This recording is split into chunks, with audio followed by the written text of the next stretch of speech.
A lot of the times it was just their parents pushing them. And another thing was simply the fact that they weren't really interested in what they were studying. All of that motivation came from external sources, from validation, like, oh, if I win this tournament, my friends will think I'm smarter.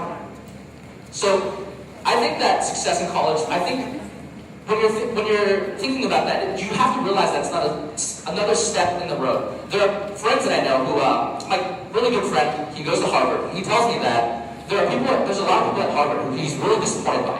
Because a lot of them got into Harvard, and they're like, wow, I got into Harvard. All right, my life's cool. And all they do, their first couple semesters there, is just tank. They party a lot, they drink a lot, they do a lot of things that they shouldn't be doing. Going to a really great school like Harvard presents you with a lot of opportunities that you can be taking advantage of.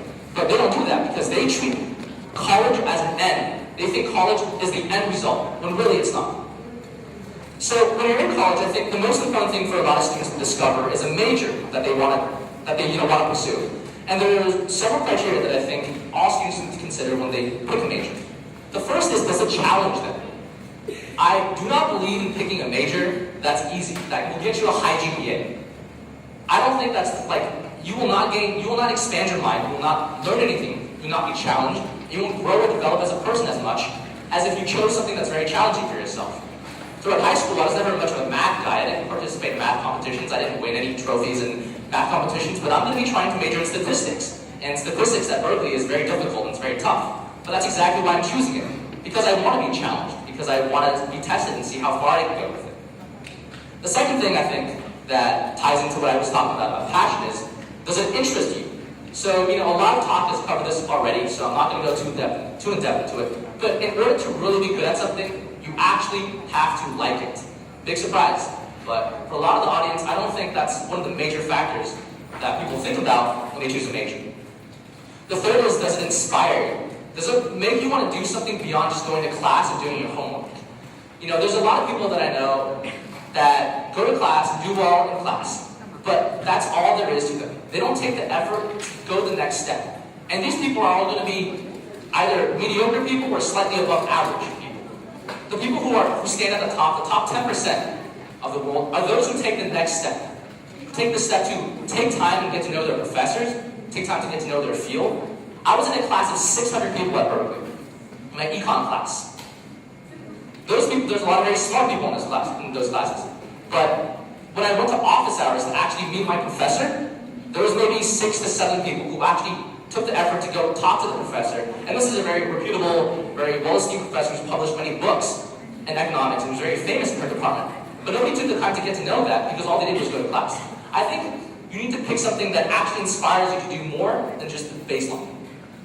And the last thing is, I think, also is one of the core components, and that's, does it better you in some way? Does it make you a more well-rounded person? Does it make you smarter? Does it make you more ambitious, more open to experiences and challenges? Those are all really, really important things. And I think a lot of people should know that there's no mention of getting a job here. I don't think that should be one of the main components of, picking a major. Will the major get you a job? Is something that my parents tell me that I should consider all the time, and a lot of my friends' parents tell them that they should think about. But I don't think that's one of the major components. That's something you should keep in the back of your head. But I feel if you satisfy these four, if you're being challenged, if you're being inspired, if you're interested in it, and it makes you a better person, you're going to find a job in that field. There are people that I know who have majors and who majored in very soft topics, that normally wouldn't be considered things that would be very practical in the field. But somebody that I know that majored in East Asian studies, who was very interested in that, became involved in politics and is now going to law school at Columbia. She was actually genuinely interested in her subject, and she deviated from the normal course of what students tended to do, which is pick the safe majors that will get you a job. And as a result, she was actually interested, and she still has a job. Alright, so the next thing that I want to talk about is extracurricular activities. I think that people should join the extracurricular activities that they're genuinely interested in. This ties back to a lot of my passion stuff, so I'm not going to go too in depth into that. But I think that people should also be very proactive in these extracurricular activities, because the difference, like I mentioned again, is clubs and colleges are very different. They have a very different mentality. You commit yourself to a club because it requires such heavy responsibilities. So as a result, don't treat those clubs as just another thing to slap on your resume. I think because the clubs require such a commitment, if you give back to the club, if you actually commit and actually take up those responsibilities, you'll have a great time. You meet fantastic people who are passionate about the club, who are passionate about what they're doing. And these are people I'd rather meet than those who are just doing it for the name, for the brand. That's just boring. And the last thing, super important, we forget this all the time, but this is something that's way up there in terms of ranking of importance, and that's enjoy yourself in college. These next 4 years in college can be some of the best years of your life. Definitely don't just stay in your room and study. A lot of people at Berkeley tend to do that, actually. They go in the room and they just study or play video games. And, there's nothing wrong with just either of those two things, but you need to take the time, I think, to explore the surrounding area, explore the campus, to explore all the opportunities that it lay available to you. Berkeley has famous guest speakers every single day coming to lecture. You need to take the time to get those opportunities, attend these lectures, meet the people. What makes them unique? What makes them special? I think all of these things are generally missed by the majority of the population in college, and we don't realize that. So, as some closing thoughts, I just want to leave the audience with a couple things. More to students, more to parents. For students, I don't think any student should throw away their identity, their self-dignity, for anything. Not for the sake of getting a job, not for what their parents tell them to do, because that ends up usually having very tragic results, like what happened to Richard's friends.